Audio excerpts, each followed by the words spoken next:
Hello friends, my name is Najima Christine Sega-Breasted, the marriage mentor, counselor and relationship coach.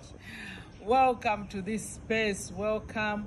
I really appreciate you. Thank you so much for opening this video. Thank you so much for the comments. Thank you so much for the feedback, and thank you so much for the sharing this information, and more so, thank you so much for implementing this information and adding value to yourself as you grow to grow others.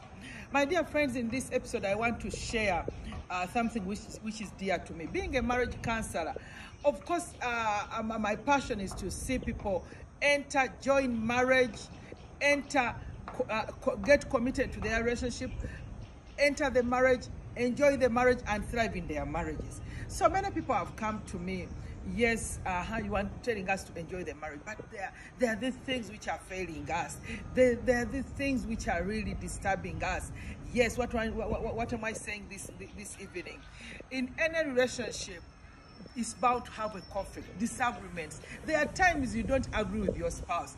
Even if it's your twin sister, your twin brother, there are times you won't agree. Even if it's your parent, even your supervisor, your boss, there are times you don't agree. But the main thing is, how do you manage the disagreement? How do you resolve the conflict? How do you manage the conflict? So my dear friends, even in our marriages, they are bound to have conflicts. By the way, if you say your marriage doesn't have a conflict, it means it's boring, it means it's business, it's business as usual, it means you gave up, you don't care, and you are just in a silent mode, you are just in surviving mode. That's why you don't even realize that even you disagreed, because everything, whether you disagree or agree, things are the same. So my dear friends, I want us to share something about conflict management. Yes, we are in a relationship, we are in a marriage, they are bound to have conflicts. How do we handle? How do we overcome? How do we prevent? How do we ensure that we resolve the conflict? First, let's talk about the possible causes. Why do conflicts occur? What triggers the conflict to occur? You say, me, I'll be so committed to my marriage. I don't want any conflict.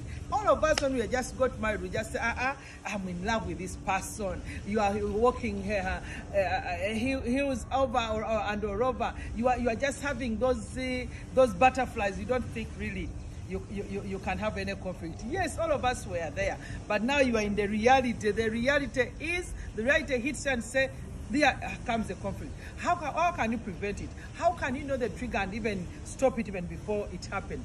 So in most cases, the cause of conflict is inadequate communication or lack of communication between couples. If at all there is no communication between the two loved ones, if at all even you entertain gospel and hearsays, corridor talks, you entertain intruders in your marriage, then you two of you are not communicating. This one will say, you see, your husband said this, your wife said this and this. At the end of that day, you conflict, and then you don't talk to each other, you disagree even before you understand somebody, because there's no communication. So communication. If there's no communication, to avoid conflict or to eliminate conflict, please open up the communication channels. Communicate to your spouse so that you can really resolve the conflict, so that you can manage the conflict. Open up the communication channels. Know what is the best communication channel for your spouse and use it. And by the way, we always talk about love language. Know the love language of your spouse and speak it loud and clear. Know the primary love language and the secondary love language, and then life will be good. Then another cause of conflict in our marriages and relationships is infidelity and mistrust. If any of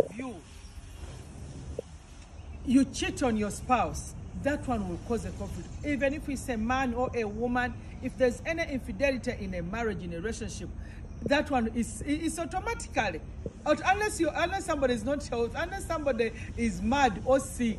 But any human being, nobody can entertain infidelity. So how do we handle? If in any case of infidelity, betrayal, mistrust, how do you handle? You have to pick up the pieces and build the trust. You have to ask for forgiveness if you are the person who has been involved in infidelity. You need to ask for forgiveness. You need to rebuild yourself. You need to return and then and get out of the infidelity and come back and be a faithful spouse. spouse. So, my dear marrieds, infidelity is a cause of conflicts in our marriages. So we should stop it. If you choose somebody, yeah, all of us, we can get attracted to other people. All of us, we can be tempted. Men can be tempted, women can be tempted. But you need to have self-control. You need to consider your spouse. You need to consider your lover. Before you commit anything, you remember your spouse. Remember you made the vows. Remember this person who has committed to love you. And there you are, you betray them. So please, let's be responsible for our actions. Let's remain faithful to our partners. It's doable and it's achievable. Yes, if you are the first to do it, you be the first, and I'll be the second to you. And I just always know that let me be the first. If there's nobody, I'll be the first and I'll be the last. But let's keep faithful so that we can enjoy our marriage. Another cause of conflict in our marriages is family members. This one, in-laws, friends, sister-in-law, brothers-in-law. The family members, our parents, they can cause conflict, especially friends. If you don't set good health boundaries or with your friends, with your relatives, it can cause a conflict. Somebody, just take an instance, somebody just walks in your house, they just walk straight to your bedroom, yet your spouse is not comfortable. Then at the end of the day, it will cause you conflict. And by the way, these are relatives, these are friends. So you need to set health boundaries so that the friends, they know where they stop in your marriage. They know where they start and where they stop. Don't involve your friends in your marriage issues, because they may cause conflict. So the only way to eliminate conflict, to manage conflict, set boundaries, set health boundaries so that your relatives know where they start and where they stop, especially when it comes to borrowing money or giving them money. Many relatives, they will come because you are married. They will come. They want they are gold diggers. They want to get money from you. So they'll be all the time asking, can I have some money? Can I borrow me this money? And then they don't pay. At the end of that day, it will cause conflict among the married. So let's set health boundaries as we are handling our family members. Yes, it's good with all of us. We need relations. We need to relate with our family members. We need friends.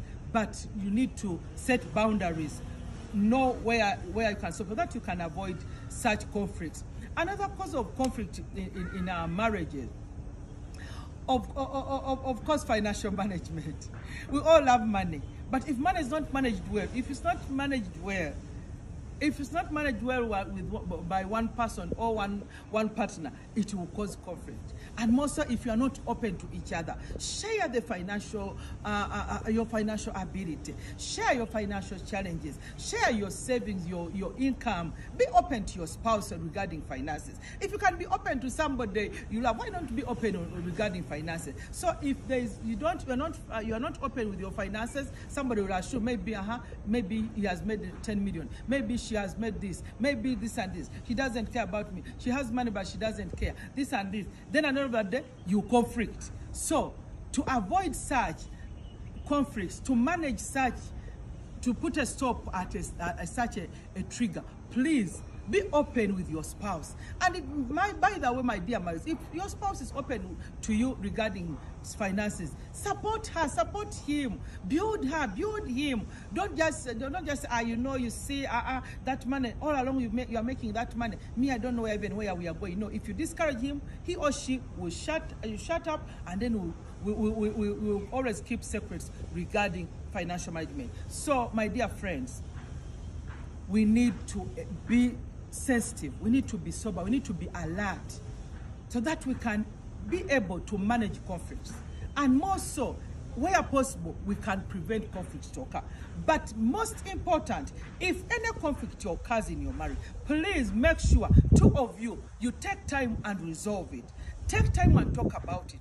Take time and manage it. There's no situation which is permanent. There's no situation which is just new. No, everything has happened before. So take time and talk about it, and even come up with ways to solve it.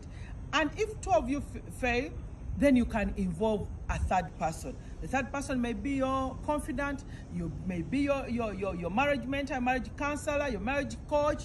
It may be even your best friend or your maiden of honor or your best man or your relative, close relative, but avoid sharing your issues with everybody.